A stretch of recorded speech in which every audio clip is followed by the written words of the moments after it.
নমস্কার। পশ্চিমবঙ্গ সমগ্র শিক্ষা মিশন বিদ্যালয় শিক্ষা বিভাগ পশ্চিমবঙ্গ সরকারের উদ্যোগে বাংলা শিক্ষা ক্লাসরুমে তোমাদের সবাইকে আরো একবার স্বাগত। আজকে তোমাদের সঙ্গে আছি আমি ডক্টর অপর্ণা বীরা, সহশিক্ষিকা, বোড়াল ঋষি রাজনারায়ণ গার্লস হাই স্কুল। আর আজকে আমরা ভূগোলের ক্লাস তোমরা জানো, আর 10ম শ্রেণীর ভারতের মৃত্তিকা এই হচ্ছে আমাদের আলোচনার বিষয় হবে। আজকে আমরা জানবো মাটির কথা। ভারতের মাটি, আর মাটি মানেই আমাদের প্রাণ, আমাদের জীবনের ধারক বাহক। এইভাবে ভাবলে দেখো, এই যে আমরা অ্যাট এ গ্লান্স ভারতের বিভিন্ন ধরনের মাটির ম্যাপ দেখতে পাচ্ছি। আরো কি কি আছে এখানে? এই হচ্ছে মাটি জীবনের ধারক বাহক, এবং মাটি আমাদের অর্থনীতির মূল চালিকা শক্তি। আমাদের ফুড সিকিউরিটি, আমাদের এগ্রিকালচারাল প্রোডাকশন, এই সমস্ত কিন্তু মূল চালিকা শক্তি। আমরা দেখে নিই।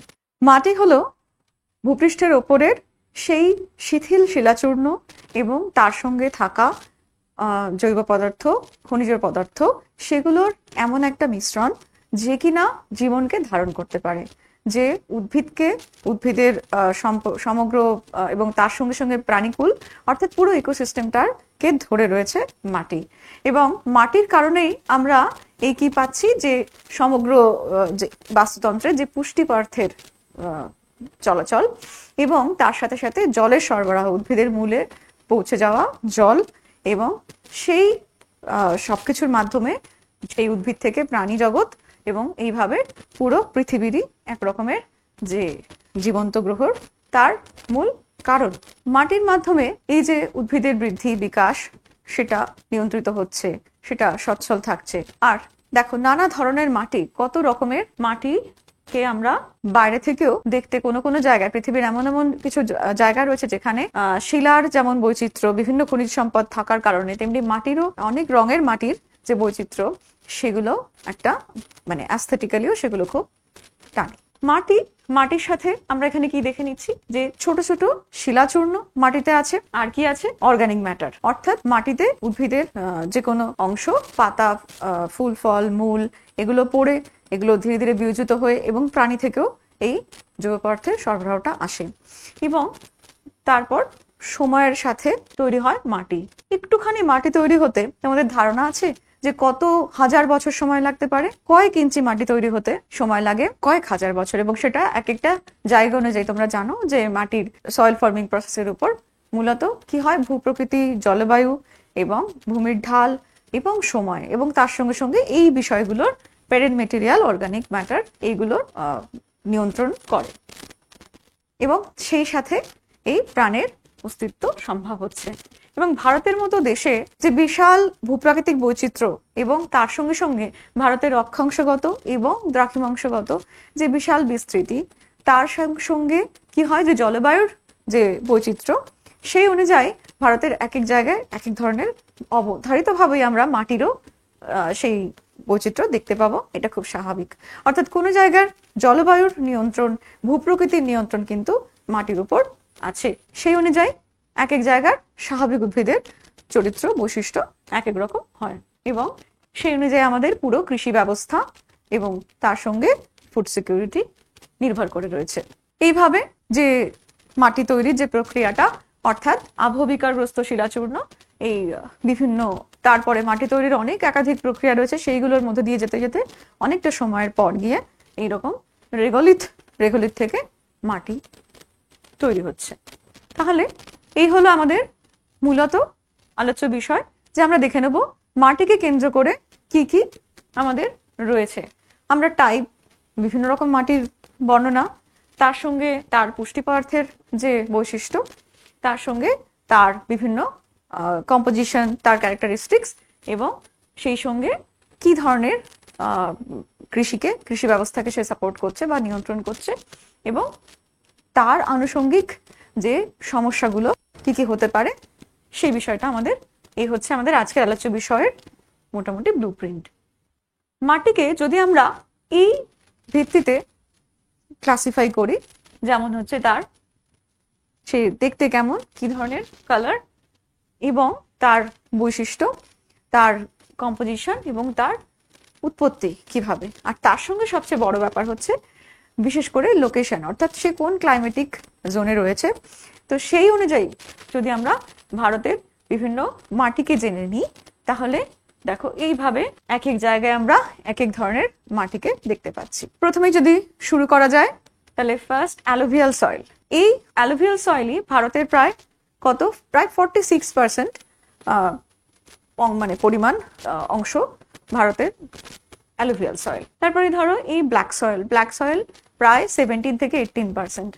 তারপরে কি আছে red yellow soil, laterite soil, এগুলো সবই প্রায় 7 to 8% পুরো যদি আমরা ল্যান্ড এরিয়া ভাবি তার রেসপেক্টে। এবং এছাড়াও আরো কিছু কিছু মাটির কথা আমরা দেখে নেব।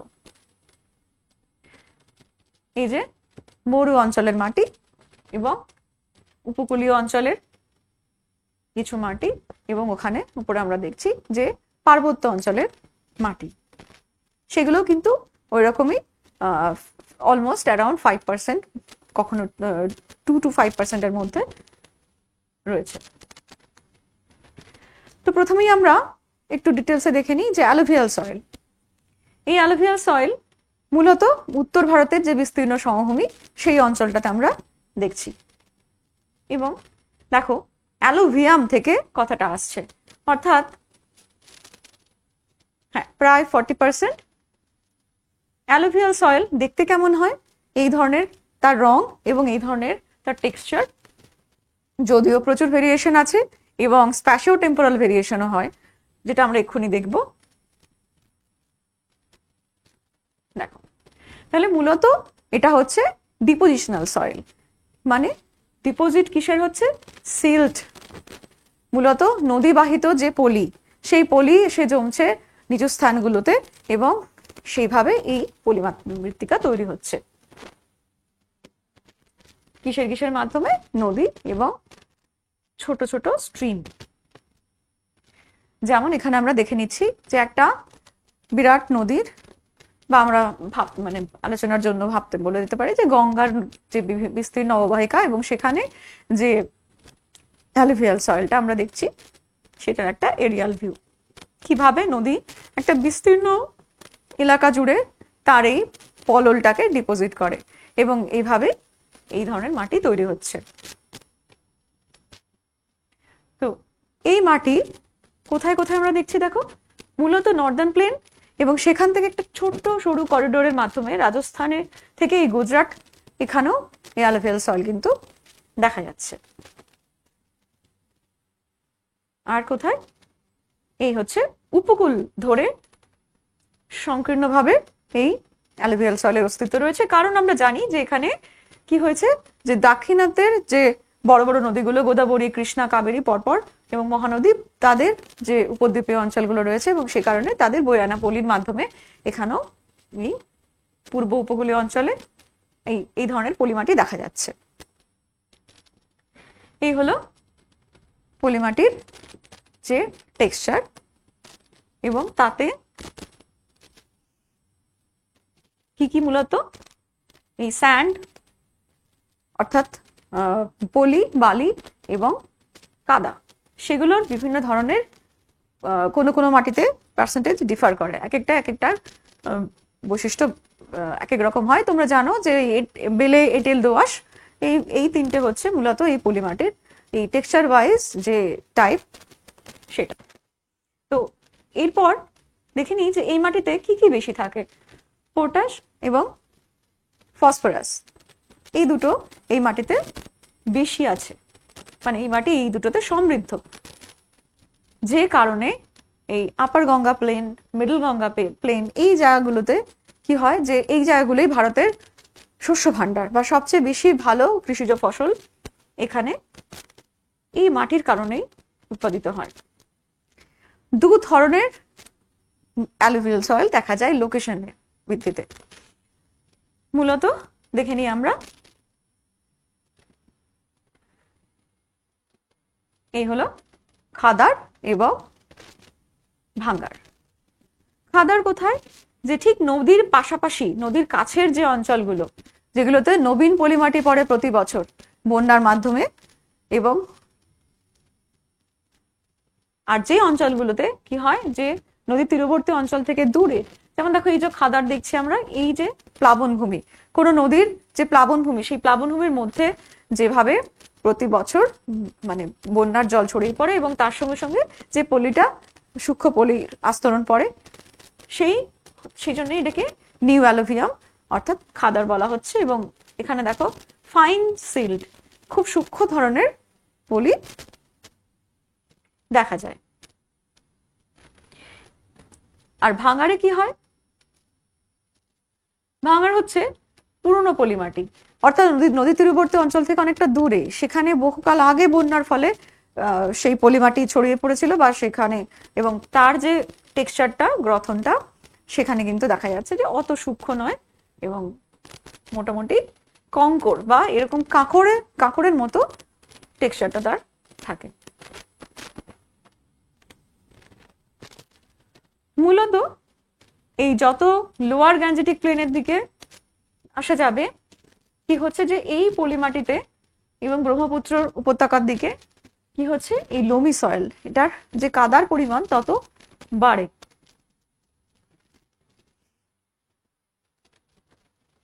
এভাবে দেখা যায় কিসে, যে বালির যে পরিমাণ, বালির যে অনুপাত, সেটা ক্রমশ এই দিকে কমতে থাকে। অ্যালুভিয়াল সয়েলের কালার এইরকম ধূসর থেকে বাদামি এবং তার যে কোনো ভেরিয়েশনে হতে পারে।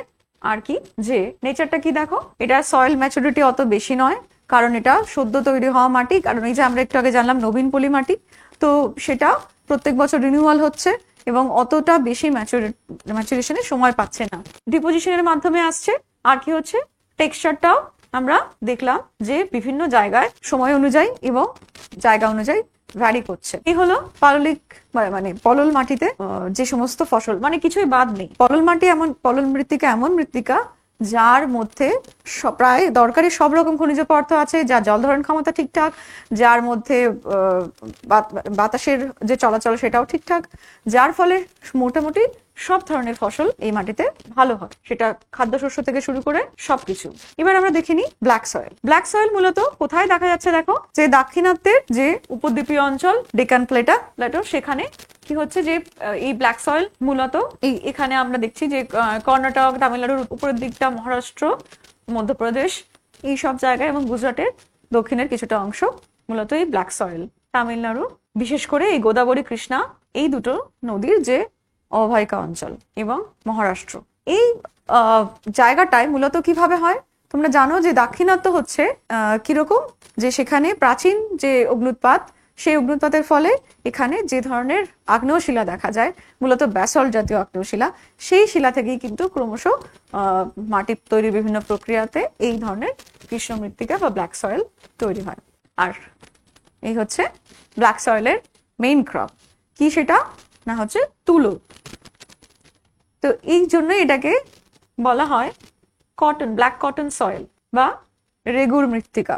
তো এই ব্ল্যাক সয়েলের দেখো কতগুলো যে বৈশিষ্ট্য, ক্লেই হয়, ডিপ ইমপারমিয়েবল, অর্থাৎ প্রবেশতা খুব ভালো নয়, সে কারণে এটা জল ধারণ ক্ষমতা রাখে, অর্থাৎ জল দাঁড়িয়ে থাকে, জল ভেতরে প্রবেশ করতেও সময় লাগে, আবার যখন শুষ্ক মরশুমে এখান থেকে জল বাষ্পীভূত হয়ে বেরিয়ে যাওয়ার যে হার, সেটাও বেশ যথেষ্ট কম। সেই কারণেই এই ব্ল্যাক সয়েলে দেখো এই টেক্সচারটা এরকম ঝুড়ো ঝুড়ো ধরনের যখন জল যুক্ত থাকে। আর শুষ্ক ঋতুতে কি হয়, যে এরকম ভাবে একেবারে ফেটে উপরের স্তরটা এরকম করে প্রায় ক্র্যাক হয়ে যায়, এবং সেই কারণে দেখা যায় যে এখানে কি হয়, যে অক্সিজেন চলাচলটা আরো বেশি ভালো হয়, যে কারণে সয়েলের আরো ডিপ ডাউন তলার লেয়ার গুলোতেও এই বায়ু চলাচলটা বা অক্সিজেনটা ইনফ্লুয়েন্সটা ভালো হয়, যে কারণে এই মাটি এতটা উর্বর হয়। এবং এটাকে অনেক সময় বলা হয় যে এই মাটিতে যে লাঙল দেওয়ার কাজটা, এটা শুষ্ক ঋতুতে মাটিটা ফেটে গিয়ে নিজে থেকেই ওইরকম পরিস্থিতি তৈরি হয়ে যায়, স্লোলি ময়েশ্চার রিটেন করে এবং ময়েশ্চার ছাড়তেও সময় নেয়, যে কারণে এই কালো মাটিতে আমরা কি কি খনিজ পদার্থ দেখছি, মূলত চুন, আয়রন, পটাশ, ম্যাগনেসিয়াম, অ্যালুমিনিয়াম, এইগুলো রিচ। ফসফরাস, নাইট্রোজেন এবং অর্গানিক ম্যাটার এগুলো কিন্তু কম আছে, অন্যান্য মাটির তুলনায় কম, কিন্তু তা সত্ত্বেও আচ্ছা। এই ব্ল্যাক সয়েল আবার দেখো কালার ভেরিয়েশন এরকম হতে পারে, ডিপ ব্ল্যাক এবং গ্রে এর বিভিন্ন শেড। তো এই ব্যাপারগুলো আমরা কটন ছাড়া আর কি, এই ভালোভাবে জলসেচ থাকলে সেখানে ধান হতে পারে, আখের চাষ ভালো হয়, গম এবং সূর্যমুখীর চাষ। এরপর আমরা দেখে নিই এরপর আরেকটি আলোচনায়, সেটা হলো এই red soil, red yellow soil. দেখো, দক্ষিণ ভারতের একটা বিরাট অংশে এই মাটি দেখা যাচ্ছে এবং এই মাটির যে মূল বৈশিষ্ট্যগুলো সেটা কি, যে এই ধরনের ক্রিস্টালাইন রক থেকে বা কখনো কখনো বেলে পাথর থেকেও এই মাটির তৈরি হয়, অর্থাৎ ওই আদিশিলা থেকে এই মাটির উৎপত্তি হয়। এবং একেবারে দক্ষিণের টিপটা অর্থাৎ তামিলনাড়ুর কর্ণাটক, এটার একটা বিরাট অংশে এই রেড সয়েল দেখা যাচ্ছে। এছাড়াও ছত্তিশগড়, ওড়িশা এবং উত্তর পূর্ব ভারতের মেঘালয়, মণিপুর, সেই জায়গাগুলোতে রেড সয়েল দেখা যাচ্ছে। রেড কালারটা আসছে কোত্থেকে, যে আয়রন রিচ, এই যে তার যে পেরেন্ট মেটেরিয়াল সেখান থেকে সেই মিনারেলটা অর্থাৎ আয়রনটা বেশি চলে আসে এবং সে কারণে কি হয় যে কখন এই যে ক্রিস্টালাইন এবং মেটামরফিক রক থেকেও, কখনো রূপান্তরিত শিলা থেকেও এই ধরনের মাটি দেখা যাচ্ছে। আয়রন রিচ সে কারণে যদি জলযুক্ত থাকে তাহলে এই ধরনের হলদে রকমের রংটা আসে। এরপর আমরা দেখে নিই আরেক ধরনের মাটি, যেটা কিনা বৃষ্টিবহুল স্থানে হয়। অর্থাৎ এই যে রেড সয়েল যে জায়গাগুলোতে দেখলাম, সেখানেই যে জায়গাগুলো একটু উচ্চ পার্বত্য অঞ্চল বা একটু উঁচু, ভূপ্রাকৃতিকগতভাবে একটু উঁচু জায়গায় রয়েছে, সেখানে কি হচ্ছে যে, এবং যেখানে বৃষ্টিপাত, জলবায়ুগতভাবে বৃষ্টিপাত বেশি, সেখানে এই লিচিংটা কি, যে বৃষ্টির জল প্রথমে পড়ছে মাটির উপর এবং কিছুটা ধুয়ে বেরিয়ে চলে যাচ্ছে এবং কিছুটা মাটির মধ্যে অনুপ্রবেশ করছে। তাহলে এই রান অফ এবং ইনফিল্ট্রেশন দুটোই একসাথে যে হলে এই যে লিচিং প্রসেসটা, অর্থাৎ মাটির উপর থেকে সমস্ত খনিজ পদার্থগুলো, জরুরি নিউট্রিয়েন্টগুলো, সেগুলো সমস্ত জলের সাথে সাথে ধুয়ে বেরিয়ে চলে যায়, মাটির উপরের স্তরে পাওয়া যায় না, অ্যাভেলেবিলিটিটা টপ সয়েলে থাকে না। তো এরকম প্রসেসে কি তৈরি হয় ল্যাটেরাইট মাটি। আমরা এই ল্যাটেরাইট মাটিকে একটু পরে হাতে কলমে দেখব। ধুয়ে বেরিয়ে যাচ্ছে কি, চুন এবং সিলিকা, আর রয়ে যাচ্ছে আয়রন অক্সাইড, অ্যালুমিনিয়াম কম্পোনেন্ট গুলো, সেস্কুইড অক্সাইড, সেগুলোর পরিমাণটা বেড়ে যাচ্ছে এবং অর্গানিক ম্যাটার যা ছিল সেটাও ডিজলভ হয়ে যায় বিভিন্ন ব্যাকটেরিয়ার মাধ্যমে। তো এইভাবে এই যে কম্পোজিশনটা পড়ে থাকে, এটা সেই জন্যই কিছুটা একটা অবশিষ্ট মাটির মতো, যে অর্গানিক ম্যাটার চলে গেল, নাইট্রোজেন, ফসফেট, ক্যালসিয়াম, এগুলো সমস্ত বেরিয়ে চলে গেল, অর্থাৎ উদ্ভিদের জন্য যে জরুরি নিউট্রিয়েন্ট গুলো, সেগুলো সবই এই এক্সেসিভ লিচিং এর ফলে এই মাটি থেকে বেরিয়ে ধুয়ে চলে যায়। পড়ে থাকে ল্যাটার, দেখতে একেবারেই লাল ইটের মতো, যে কারণে ল্যাটিন ওয়ার্ড ল্যাটার থেকে এসছে, যেটার অর্থই হচ্ছে ইট। তো ইটের মতো ঝুড়ো ঝুড়ো দেখতে এই মাটি আয়রন অক্সাইড, পটাশে সমৃদ্ধ।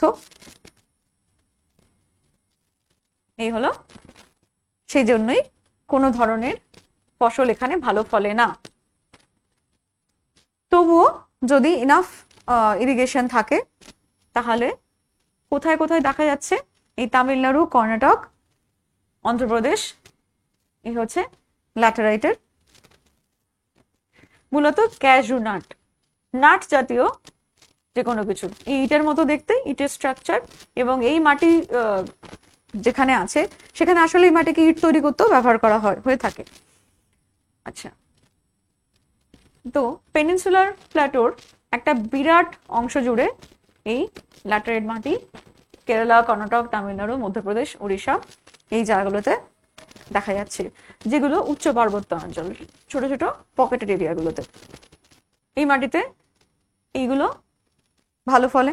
এরপর স্যান্ডি অ্যান্ড স্যালাইন, অর্থাৎ মরু বা মরুপ্রায় অঞ্চলের কাছাকাছি যে মাটি দেখা যাচ্ছে, বালি ভাগ বেশি এবং কখনো কখনো কোনো কোনো বিশেষ কারণে সেখানে সেটা লবণাক্ততাও চলে আসে সেই মাটির মধ্যে।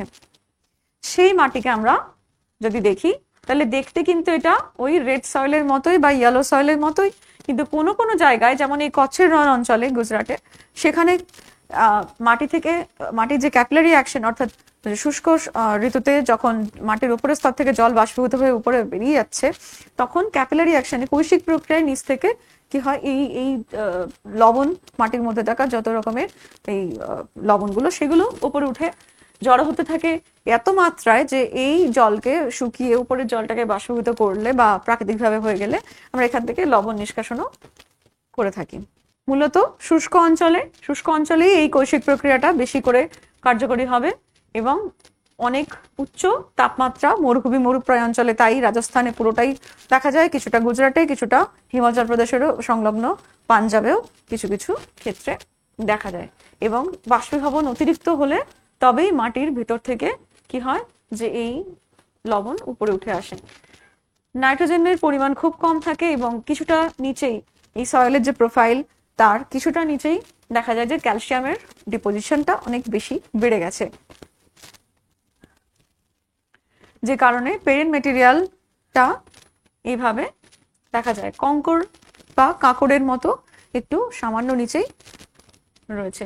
কিন্তু এই মাটিতে জলসেচ করলে তাহলে কিন্তু ঠিকভাবে সে কিন্তু জল ধরে রাখতে পারে, যে কারণে কিছু কিছু চাষবাস ভালো হয়। কোথায় দেখা যায়? মূলত রাজস্থানের পুরোটা আর হচ্ছে সংলগ্ন জায়গাগুলোতে জলসেচের মাধ্যমে যে ফসলগুলো খরা সহ্য করতে পারে, অর্থাৎ খুব সামান্য বৃষ্টিপাত, এখানে 50-50-এরও কম, তো সেই খরা এবং লবণতা সহ্য করে যে উদ্ভিদগুলো, যেমন মিলেট, যেমন এই ছোট ছোট কতগুলো দানা জাতীয় শস্য বা ঘাস জাতীয় শস্য, সেগুলো। লবণাক্ত মাটি ঊষর মাটি বলে পরিচিত ছিল আগে। সোডিয়াম, পটাশিয়াম, ম্যাগনেসিয়াম এতে একদমই থাকে না, যে কারণে লবণাক্ত মাটিতে কিন্তু কোনোভাবেই তেমন চাষবাস ভালো হয় না।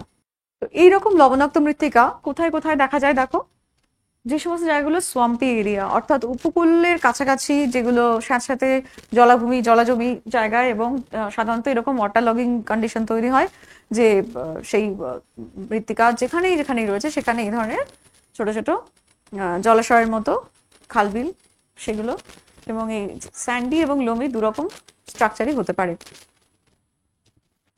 ওয়েস্টার্ন গুজরাট, ইস্টার্ন কোস্টের কিছু কিছু জায়গাগুলোতে ডেল্টাড, এবং ওয়েস্ট বেঙ্গলের সুন্দরবন, অর্থাৎ উপকূলীয় অঞ্চলে যে ধরনের আমরা লবণাক্ত মাটি, যেটা আমরা পরিচিত আমাদের সুন্দরবনে যেমন মাটি দেখা যায়।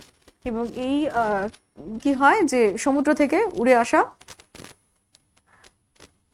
যে লবণ এবং জলের মাধ্যমে বয়ে আসা লবণ, এবং তার সঙ্গে এই সমস্ত কারণে লবণাক্ততা বাড়ে। এছাড়াও আরেকটা বিশেষ ব্যাপার, যে সয়েল স্যালিনিটি, মাটির যে লবণাক্ততা, সেটা যে কোনো অঞ্চলের মাটির মধ্যেই কিন্তু চলে আসতে পারে একটা সময়ের পর।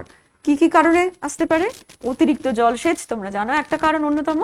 এবং সেখানে এই অতিরিক্ত জলসেচ সবচেয়ে ভালো মাটিকে, পলি মাটিকেও কিন্তু লবণাক্ত করে তুলতে পারে, যেটার উদাহরণ হচ্ছে সবুজ বিপ্লবের সবচেয়ে উল্লেখযোগ্য উদাহরণ হচ্ছে পাঞ্জাব এবং পাঞ্জাব হরিয়ানার যে গম বলয়, সেখানেও কিন্তু এই অতিরিক্ত জলসেচ এবং অতিরিক্ত কৃত্রিম সার ব্যবহারের যে ফলশ্রুতি, তার ফলে কি হয়, যে এইরকম ভাবে যে কোনো মাটির মধ্যেই স্যালিনিটি বেড়ে যেতে পারে। এরপর আমরা দেখে নিই পার্বত্য অঞ্চলের মাটি কেমন হয়। পার্বত্য অঞ্চলের মাটিতে সাধারণত হিউমাসের পরিমাণটা বেশি থাকে, কারণ উচ্চ পার্বত্য অঞ্চলে যে ধরনের কনিফেরাস ফরেস্ট বা পাইন ফরেস্ট দেখা যায়, সেগুলোর যে গাছের সেই গাছগুলোর পাতা, ডালপালা, সেগুলো পড়ে সেগুলো বিয়োজিত হলে কি হয়, যে মাটির যে এটার মাত্রা, পিএইচ এর মাত্রাটা, সেটা কিন্তু অনেকটা কমে যায়, যে কারণে মাটি অ্যাসিডিক হয়ে যায়। আবার কখনো কখনো দেখা যায় যে যদি হিমবাহের ক্ষয়কার্য বা জলের ক্ষয়কার্য যে কোনো কারণে যদি এই মাটির মধ্যে যে ধুয়ে বেরিয়ে যায়, তাহলে কি হয়, আবার এই অর্গানিক ম্যাটারটা অনেকটা কমে যায়। তো যেরকম জায়গায় আমরা দেখতে পাবো, সেই রকম ভাবেই কিন্তু এই মাটিটাকে আমরা পাবো। বিভিন্ন ধরনের যত কিছু দেখছি আমরা, এই এক একটা জায়গার, অর্থাৎ পার্বত্য অঞ্চলের মাটি যে জলবায়ুর মধ্যে তৈরি হচ্ছে, সেটা উচ্চ পার্বত্য অঞ্চলে হচ্ছে নাকি উপত্যকার দিকে হচ্ছে, সেই অনুযায়ী ম্যাটার করে।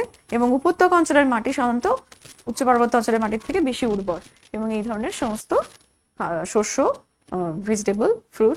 আমরা যে আলোচনাটা ছিলাম যে ভারতের বিভিন্ন জায়গায় কি কি ধরনের মাটি দেখা যায় এবং সেই সব মাটির কি কি বৈশিষ্ট্য। তো এভাবে দেখা একরকম, আর আমরা তো প্রকৃতি বিজ্ঞানের ছাত্রছাত্রী, তো আমরা কিন্তু হাতে কলমে দেখতে যেভাবে আমাদের সেটা সম্পর্কে সরাসরি ধারণা তৈরি হয়, তা কিন্তু অন্য কোনোভাবে হয় না। তো চলো আমরা দেখে নিই যে এখানে সেই ধরনের মাটিগুলোরই যা আমরা এতক্ষণ দেখলাম তারই কতগুলো স্যাম্পল এখানে রাখা আছে। তো আমরা দেখে নিই। দেখো, মাটিগুলো দেখতেই আলাদা। দেখতে আলাদা মানে তাদের টেক্সচার, গ্রথন এবং কালার তো বোঝাই যাচ্ছে আলাদা, এবং তার সঙ্গে সঙ্গে কম্পোজিশনও নিশ্চয়ই আলাদা হবে, সেটা তোমরা বুঝতেই পারছো এতক্ষণে। এবং কিছু কিছু আইডেন্টিফাইও করতে পারছো যে কোনটা কোন ধরনের মাটি হলেও হতে পারে।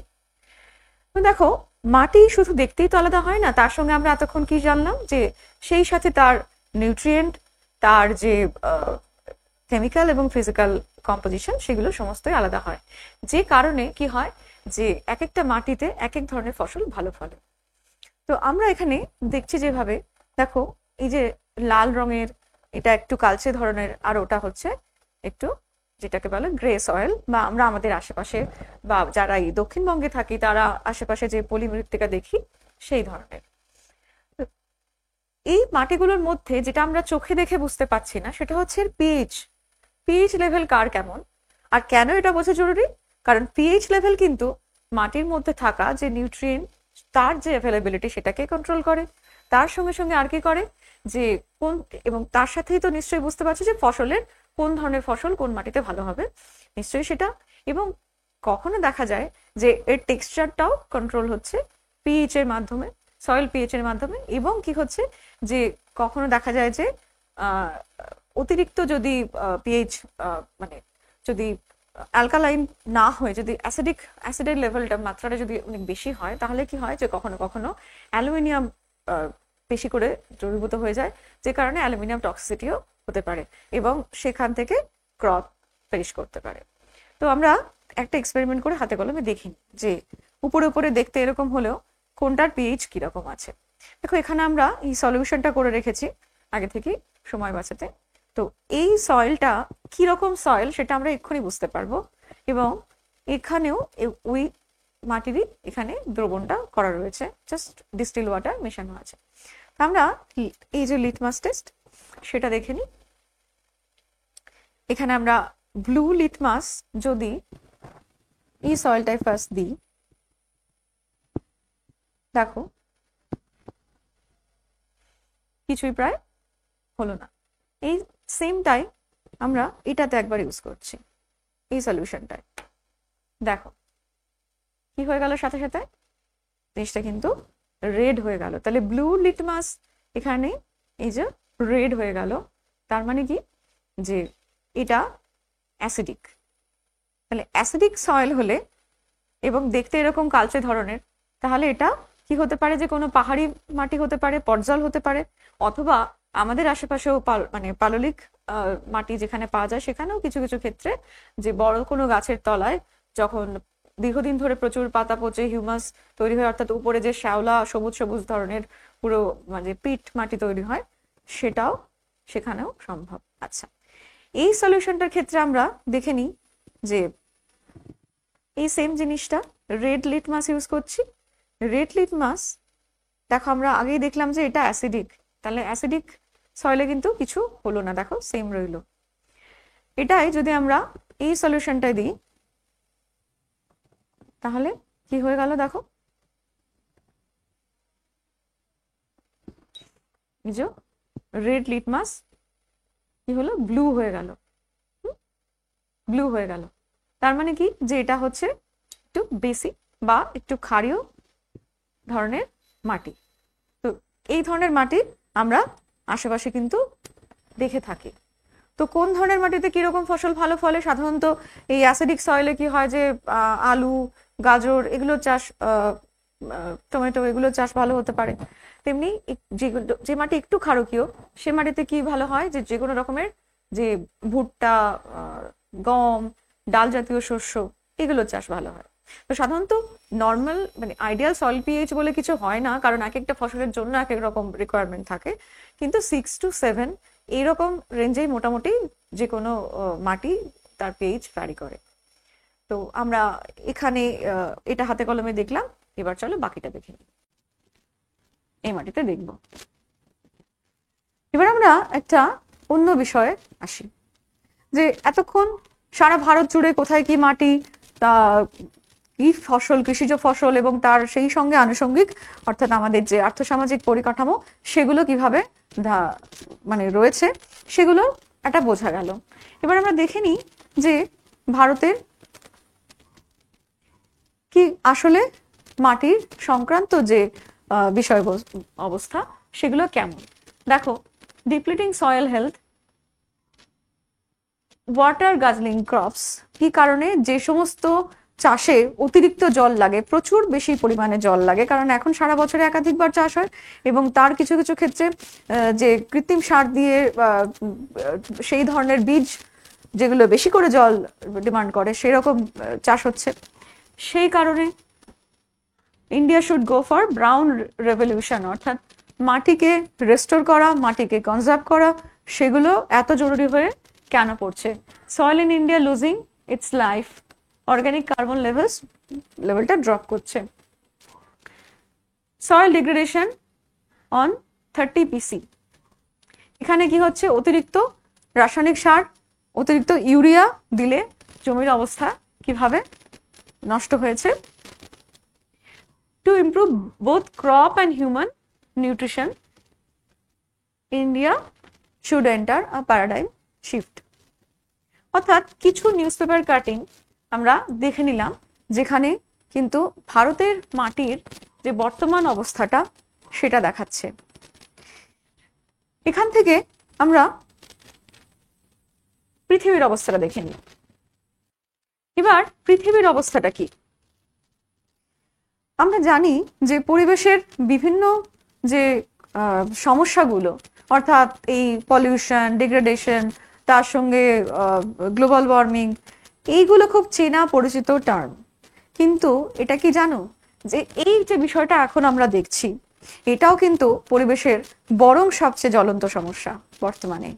সারা পৃথিবী জুড়েই মাটির যে ক্ষয়, অর্থাৎ সেটা দুরকম ভাবে হয়, ডিগ্রেডেশন এবং ইরোশন। মাটির যে কোয়ালিটি, অর্থাৎ মাটির যে উদ্ভিদকে সাপোর্ট করার জন্য যে নিউট্রিয়েন্টস গুলো মাটিতে থাকে, সেই টপ সয়েল থেকে সেটা যদি বেরিয়ে যায়, সেটাও যেমন তার কোয়ালিটি অর্থাৎ ডিগ্রেডেশন হলো, তেমনি যদি পুরো মাটিটাই ধুয়ে বেরিয়ে যেত, ফিজিক্যালি ওয়েদারিং হলো বা কোনো প্রবহমান মানে জল, বাতাস, হিমবাহ বা উপকূলীয় অঞ্চলের সমুদ্র শক্তির কারণে এই যে কোনো ভাবে যদি সেটা ফিজিক্যালি চলে গেল, অর্থাৎ সেই অপসারণ হলো, তাহলে সেটাও ক্ষয়। তো ক্ষয় এবং অবনমন দুটো কারণেই সারা পৃথিবী জুড়ে দেখা যাচ্ছে হেক্টরের পর হেক্টর, মাইলের পর মাইল জমি নষ্ট হচ্ছে। এইভাবে মাটির ক্ষয় আমরা বিভিন্ন দেশের, বিশেষ করে সাউথ সাহারান কান্ট্রিগুলো মানে আফ্রিকা এবং এই সমস্ত দেশগুলোতে, আমাদের দেশেও বিভিন্ন জায়গায়, বিশেষ করে যেখানে বৃষ্টি বেশি হয়, অর্থাৎ তোমরা জানো যে মেঘালয়ের মৌসিনরাম, চেরাপুঞ্জি এই জায়গাগুলোতেও কিন্তু বৃষ্টি বেশি হওয়ার সাথে সাথে মাটির ক্ষয়ের যে সমস্যা সেটাও কিন্তু অতিরিক্ত পরিমাণে। মাটির ক্ষয় কিভাবে? গালি ইরোশন আমরা দেখে নেবো যে কি কিভাবে হয়। তার মধ্যে এও একটা বিষয় যে যখন ওপরের মাটির স্তরকে খুব সংবদ্ধভাবে ধরে রাখার মতো কিছু থাকে না, তখন বৃষ্টির জল বা যে কোনো প্রবহমান জলধারা কিভাবে মাটিকে ধুয়ে নিয়ে বেরিয়ে যেতে পারে। মাটির যে টপ সয়েল সেটা তো শুধুই মাটি মাত্র নয়, তার মধ্যে রয়েছে বিভিন্ন রকম খনিজ পদার্থ যেগুলো ছাড়া মাটির গুণাগুণ বলে কিছু থাকে না, এবং মাটি এইরকম অরণ্যকে সাপোর্ট করছে, জলের পিউরিফিকেশন করছে, ক্লাইমেটের ক্যারেক্টারিস্টিক্সকে নিয়ন্ত্রণ করছে এবং সেই সাথে আমাদের খাদ্যের যোগান দিচ্ছে। তো এইরকম গুরুত্বপূর্ণ যে প্রাকৃতিক সম্পদ তার যে অবস্থাটা এখন দাঁড়িয়েছে সেটা দেখে নাও। বিস্তীর্ণ অঞ্চল জুড়ে একেবারেই টপসয়েল নেই, তার ফলে আরো ভেঙে ভেঙে ক্র্যাক হতে হতে ঝুড়ো ঝুড়ো হতে হতে ওপরের স্তর এমন অবস্থায় এতটাই ভঙ্গুর, এতটাই শিথিল অবস্থায় এসে পৌঁছেছে যে যে কোনো অর্থাৎ জলের আঘাত, বৃষ্টির আঘাত, বাতাস মানে উড়িয়ে নিয়ে যাবে, জল ধুয়ে নিয়ে বেরিয়ে যাবে, এরকম জায়গায় মাটির অর্থাৎ উদ্ভিদের শিকড় যদি ওরকম শক্ত করে ধরে না থাকে তাহলে মাটির কি অবস্থা হয়, ঠিক এইভাবে, অর্থাৎ কোন রকম কৃষিকাজের বা উর্বরতার জায়গায় না থাকা। এবং এই ছবি কিন্তু আমাদের আগামীর জন্য অত্যন্ত ভয়াবহ, কারণ সারা পৃথিবীর যে খাদ্য সংকট তৈরি হবে এবং বাস্তুতন্ত্রের সংকট, তার সঙ্গে সঙ্গে পরিবেশের অবনমন, তার সঙ্গে সঙ্গে জীববৈচিত্র্যের নষ্ট হওয়া, সেই সাথে ধীরে ধীরে দেখা যাবে যে এই যে পুরো বিষয়গুলো অর্থাৎ মাটির সাথে হাইড্রোলজিক্যাল সাইকেল, মাটির সঙ্গে যে আবহাওয়ার বিভিন্ন অর্থাৎ প্রত্যেকটা স্ফিয়ার তো কানেক্টেড, তাহলে লিথোস্ফিয়ারের সঙ্গে অ্যাটমসফিয়ার, অ্যাটমসফিয়ারের সঙ্গে হাইড্রোস্ফিয়ার, এই যে কমপ্লিট যে চলাচলগুলো সেগুলোর বিভিন্ন রকম প্রক্রিয়া রয়েছে যেগুলো একটার সঙ্গে একটা এতটাই ইন্টারলিঙ্ক, এতটাই কানেক্টেড যে একটার কিছু একটু সামান্য অল্টারেশন কিন্তু একটা চেইন রিয়াকশন, একটা ক্যাটাস্ট্রফিকে মানে শুরু করে দেয়। তো সেই জন্যই মাটির ক্ষয় নিয়ন্ত্রণ করা, এবং তার সঙ্গে সঙ্গে দেখো ওই যে আমরা ডাস্ট স্টর্ম দেখলাম এবং ফ্লাড, তাহলে যখনই মাটির এরকম অবস্থা হচ্ছে যে একেবারে সূক্ষ্ম সূক্ষ্ম ধুলোর মতো উড়ে যাচ্ছে, তখন বিভিন্ন রকম প্রাকৃতিক বিপর্যয় ত্বরান্বিত হচ্ছে সারা পৃথিবী জুড়ে। এই যে সমস্যা, তার যে মূল কারণগুলো এবং সমাধান কোন পথে হতে পারে সেটা নিয়ে চলো আমরা জেনে নিই। এখানে আমরা দেখছি ভারতের মাটি ক্ষয়ের যে মানচিত্রটা, এই মানচিত্রটায় উপরে উপরে কি দেখা যাচ্ছে যে কোথাও কোথাও রেড রয়েছে, কোথাও কোথাও এই গ্রিনের, অর্থাৎ সবচেয়ে বেশি করে যে কালার দুটো চোখে পড়ছে সেটা হচ্ছে রেড অ্যান্ড গ্রিন। তো রেড মূলত কি, আচ্ছা ক্ষয় তো তোমরা মানে শুনলে বুঝলে যে কি, যে দুরকম ভাবে হতে পারে, এক হচ্ছে জলের আঘাতে আর একটা হচ্ছে বাতাসের আঘাতে। বাতাসের আঘাতে ক্ষয়গুলো জানো তোমরা যে মরু অঞ্চলে বা মরুপ্রায় অঞ্চলে সবচেয়ে বেশি হয়, যেটা আমরা এই জায়গাটা দেখতে পাচ্ছি। এবং জলের আঘাতের ক্ষয়গুলো সাধারণত যেখানে বৃষ্টি বেশি হয় সেখানেই হবে। তো সেই জায়গাগুলোই এই হচ্ছে আমাদের গাঙ্গেয় সমভূমি অঞ্চল, এবং দক্ষিণের যে জায়গাগুলোতে পলিমাটি রয়েছে সেই জায়গাগুলোর ক্ষয় বেশি। ওভারঅল আমরা এখানে দেখিনি যে তাহলে এই ক্ষয়ের কারণগুলো মূলত কি কি। এক হচ্ছে অতিরিক্ত বৃষ্টিপাত, যেগুলো প্রাকৃতিক কারণ। অতিরিক্ত বৃষ্টি হলে বাতাস অতিরিক্ত সক্রিয়, যেখানে বাধাহীনভাবে বয়ে যেতে পারছে, গতি বেশি, এবং যেখানে মাটির ক্ষয়ের প্রবণতা বেশি। এই প্রবণতা বেশিকে অনেক কিছু নিয়ন্ত্রণ করতে পারে। এরপর আমরা দেখি যে মানুষের ইম্প্যাক্টে কি কি হয়, যেখানে সেখানে অবৈজ্ঞানিকভাবে কোনো খনি বা খাদান খনন করা সেখান থেকে, এবং তারপরে দেখো এই যে ফার্স্টেই ডিফরেস্টেশন মানে গাছপালার আবরণকে যদি উপর থেকে সরিয়ে নিই তাহলে মাটিকে আটকে রাখার, সংবদ্ধ রাখার মতো কিছু থাকছে না। শিফটিং এগ্রিকালচার, কিন্তু কোনো কোনো জায়গায়, বিশেষ করে উত্তর পূর্ব ভারতের কোনো কোনো জায়গায় এই ধরনের ঝুম চাষের প্রথা, অর্থাৎ এক এক জায়গায় বন জঙ্গল পুড়িয়ে চাষবাস করা হলো, কিছু সময় পর সেখান থেকে সরে গিয়ে আর অন্য জায়গায় সেই একই প্রসেস রিপিট করা হচ্ছে, যে কারণে যে জায়গার বন জঙ্গল পুড়িয়ে দেওয়া হলো সেই সয়েলের মাটির উপরের যে কাভারটা সেটাও নষ্ট হচ্ছে। এছাড়াও সবচেয়ে জরুরি কি কি, যে ওভারগ্রেজিং, পশুপালন, অতিরিক্ত পশুচারণ, সেটাও কি হয়, টপসয়েলকে নষ্ট করে এবং কাভারটাকে সরিয়ে দেয়। ইন্টেন্সিভ কাল্টিভেশন, একই জমিতে বারবার করে ক্রমাগত চাষবাস হচ্ছে এবং জলসেচও দেওয়া হচ্ছে, কৃত্রিম সার ব্যবহার করা হচ্ছে, সবকিছু মিলিয়ে। তার সাথে সাথে দেখো ন্যাচারালি ফরেস্ট ফায়ার, প্রাকৃতিকভাবে বন জঙ্গলে যে দাবানল সৃষ্টি হয়, তার সঙ্গে সঙ্গে আমাদের ইনফ্রাস্ট্রাকচার ডেভেলপমেন্ট, অর্থাৎ জনসংখ্যার অতিরিক্ত চাহিদাতে সমস্ত রকমের যে ঘরবাড়ি, রাস্তাঘাট, বিভিন্ন রকমের সুযোগ সুবিধার বিষয়গুলোকে তৈরি করা। এবার আমরা দেখে নিই যে কি কি ভাবে মাটির ক্ষয় হয়, অর্থাৎ তার প্রসেসগুলো।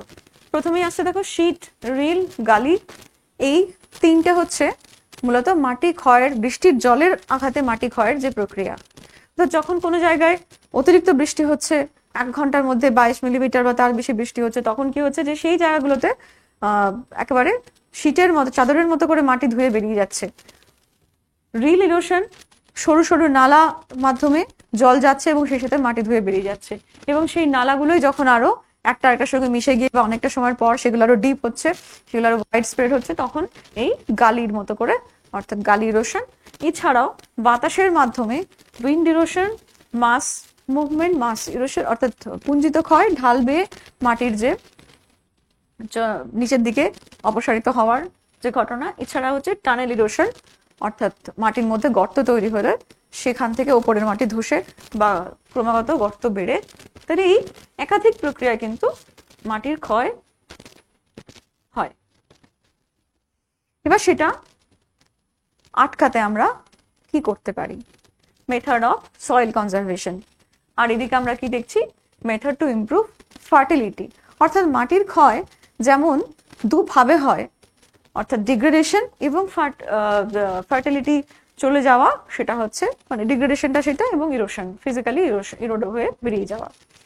তো এখানে দেখো এই কনজারভেশনের মেথড আমরা কি কি দেখছি, যে স্ট্রিপ ক্রপিং, সরু সরু করে ফালি চাষ করা, ক্রপ রোটেশন, শস্যাবর্তন। প্রথমেই হচ্ছে যে একই ধরনের ফসলের বারবার চাষ করলে কি হবে, সেই উদ্ভিদগুলো একই নিউট্রিয়েন্ট মাটি থেকে নিয়ে নেবে এবং টপ সয়েলটা তখন কি হবে, যে প্রায় অনুর্বর হয়ে পড়বে।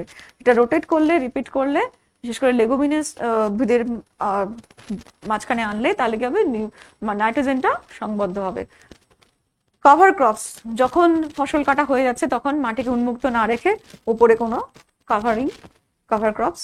টেরাস ফার্মিং, অর্থাৎ এইভাবে টেরেসের মতো করে সেখানে। কন্টুর ফার্মিং, সমোন্নতি রেখার যে বিভিন্ন ধাপগুলো সেই উচ্চতা অনুযায়ী যদি এই জায়গাগুলোতে, অর্থাৎ এই জায়গাগুলোতে সরু সরু আড়াআড়ি ভাবে ফালির মতো করে সেই জায়গাগুলোতে, মানে অর্থাৎ যখনই বৃষ্টি হবে এইভাবে জলটা প্রবল বেগে বয়ে না গিয়ে, নেমে না গিয়ে জায়গায় জায়গায় ধাপে ধাপে আটকে যাচ্ছে, যে কারণে জলের গতিবেগ কমালে মাটির ধুয়ে বেরিয়ে যাওয়াটাও কমবে। এখানে কি দেখছি, methods to improve soil fertility, কি করে মাটির উর্বরতা নষ্ট হয়ে গেলেও আবার আমরা রেস্টোর করতে পারি। প্রথমেই হচ্ছে অর্গানিক ম্যাটার, মাটিতে জৈব পদার্থের পরিমাণ বাড়ানো। জৈব পদার্থের পরিমাণ জৈব সারের মাধ্যমেই বাড়তে পারে, এবং প্রথমেই হচ্ছে গ্রিন ম্যানুয়ার, জৈব সারের ব্যবহার করা। মিক্স ক্রপিং, একাধিক শস্য বারবার করে রিপিট করতে, রোটেশনে চাষ করা। বায়োচার, সেটা কি, যে বিভিন্ন রকমের জৈব পদার্থ সেটাকে বিয়োজিত করে পচিয়ে সেটার মাধ্যমে মাটিতে মিশিয়ে সেটার মাধ্যমে জৈব পদার্থ বাড়ানো। আর কি, মালচিং, এইভাবে মাটির উপর মানে উপর অংশটার উপর আস্তরণ তৈরি করে শুষ্ক ঋতুর সময় সেটাকে অতিরিক্ত বাষ্পীভবনের হাত থেকে বাঁচানো। এবার আমরা কি দেখে নিচ্ছি, সবচেয়ে ইম্পর্টেন্ট হচ্ছে এইটা। এখানে দেখো একটা উন্মুক্ত মাটি আর মাটির উপর উদ্ভিদের আস্তরণ আছে। শুধু এই দুটো বিষয়ের তফাতে কি কি তফাৎ করছে? বাতাস, বৃষ্টিপাত এবং সূর্যের আলো, অর্থাৎ উষ্ণতা মানে আবহবিকারের হওয়ার জন্য যে বায়ুমণ্ডলীয় যে উপাদানগুলো সবচেয়ে বেশি ইম্প্যাক্ট করে, সেটাই হচ্ছে এখানে আমরা দেখতে পাচ্ছি। তো এই উষ্ণতা, আর্দ্রতা, বৃষ্টিপাত এবং তার সঙ্গে বাতাসের যে বয়ে যাওয়া, বাতাসের আঘাতে যে মাটির ক্ষয়টা হয়, এই সবগুলো দেখলে দেখো যখনই উদ্ভিদ আস্তরণ রয়েছে তখনই দেখো এই প্রবহমান জল ধীরে ধীরে কি হচ্ছে, মাটির মধ্যে অনুস্রাবিত হচ্ছে, এবং প্ল্যান্ট কভার থাকলে নো ইরোশন, কোনো রকম মাটির ক্ষয় হচ্ছে না। আর না থাকলে কি হচ্ছে, যে ডাইরেক্ট ইরোশন, অর্থাৎ হয় বৃষ্টির জলটা পড়বে সোজা উপর থেকে, মাটি ধুয়ে নিয়ে বেরিয়ে চলে যাবে, রান অফ বেশি হবে, তেমনি যেটুকু ইনফিল্ট্রেট করবে সেটুকুও মাটিতে লিচিংটা বেশি বাড়াবে। এখানে আমরা একটা কম্প্যারিজন দেখতে পাচ্ছি, যে এই জৈব সার এবং রাসায়নিক সার ব্যবহার করলে কি হয়, ইমিডিয়েট কি কি আর লং টার্মে কি কি। আফটার 2 ইয়ার্স কি কি আছে, জৈব সার ব্যবহার করলে এই সাইডটা জৈব সার এবং এই হচ্ছে রাসায়নিক সার। দেখো শুরুতে তেমন তফাৎ না থাকলেও এখানে যেমন সয়েল কোয়ালিটি, হ্যাঁ, কতটা উৎপাদন হবে এবং মাইক্রোবায়োমের কি রয়েছে, পরিমাণ রয়েছে, সেগুলি যেমন সবই অনেক বেশি, আর এখানে কি হচ্ছে ক্রপ ইয়েল্ড সাথে সাথে অনেকটা হচ্ছে, বাড়ছে, কিন্তু সয়েল কোয়ালিটি মাইক্রোবায়োম অনেক কম। এবং কিছু সময়ের পর কি হচ্ছে, 2-3 বছর পর, যেটা আমরা গ্রিন রেভলিউশনেরও দেখলাম আফটার এফেক্টে, দেখো জৈব সারে ক্রপ ইয়েল্ড অনেক বেড়ে গেছে, সয়েল কোয়ালিটি মাইক্রোবায়োম সব ঠিক আছে, আর এখানে কি হচ্ছে সবই অত্যন্ত কমতির দিকে। তাহলে এই হচ্ছে একটা comparison. Benefits of soil conservation, মাটি সংরক্ষণের যে বেনিফিটগুলো কি হবে, ওয়াটার ইনফিল্ট্রেশন, মাটিতে জলের অনুপ্রবেশ বাড়বে, তার সাথে মাটি মানে জলের যে স্টোরেজটা, গ্রাউন্ড ওয়াটার স্টোরেজ বাড়বে, তার সাথে সাথে এটা কি হবে যে সয়েল ইরোশনটা রিডিউস হচ্ছে, আর কি সয়েল ফার্টিলিটি ইমপ্রুভ করবে, আর কি ক্রপ ইয়েল্ড অর্থাৎ প্রোডাকশন বাড়বে, ফসলের উৎপাদন বাড়ছে, এবং ওয়াইল্ড লাইফ হ্যাবিটাট এইগুলোর সমস্ত জৈব বৈচিত্র্য সংরক্ষণ হচ্ছে তার বাড়ছে। অর্থাৎ সব মিলিয়ে ইকোসিস্টেমের জন্য এতটাই জরুরি। এখানে এসে আমরা এই যে স্লাইডটা, এটা কিন্তু অনেক কিছু দেখাচ্ছে, অনেক কিছু ভাবাচ্ছে। প্রথমেই আমরা a nation that destroys its soil destroy itself, এটা একটা বিখ্যাত উক্তি, যে কোনো দেশের মাটির যা অবস্থা আসলে তার আর্থসামাজিক উন্নতিরও ঠিক সেই রকম অবস্থা। কেয়ারিং ফর সয়েল, এটা ছিল ওয়ার্ল্ড সয়েল ডের এবছরের, এই যে 5 ডিসেম্বর, এবছর না গত বছরের 5 ডিসেম্বর 2024 এর যে মূল থিম, measure, monitor and manage soil conservation বা সয়েল ম্যানেজমেন্ট আমরা কিভাবে করব তার দিশা। Caring for the planet starts from the soil, অর্থাৎ মাটি থেকে জীবনের শুরু, আর জীবন মানে মাটির উপর নির্ভরশীলতা। তো সারা পৃথিবীর যে মাটির অবস্থা, সেটাই কিন্তু আসলে আমাদের এই গ্রহের অবস্থাকে নির্দেশ করে। Every life begins in the soil, let's not spoil it. পৃথিবীর সমস্ত প্রাণীর ধারক বাহক যে মাটি, তাকে আমরা নষ্ট করলে তাহলে কি হবে, আমরা বর্তমানের সাথে সাথে ভবিষ্যৎ প্রজন্মের যে অগ্রগতি বা তাদের যে সাস্টেনেন্স, সেটাকেও কিন্তু চ্যালেঞ্জের মুখে দাঁড় করাবো। তাহলে এখানে এই উপলব্ধিটা এসে আমরা আজকের ক্লাস এখানে শেষ করছি। আগামী দিনে দায়িত্বপূর্ণভাবে তোমরা এই পারসেপশনগুলোকে নিয়ে চলবে, সঙ্গে চলবে, এই আশা রেখে নমস্কার।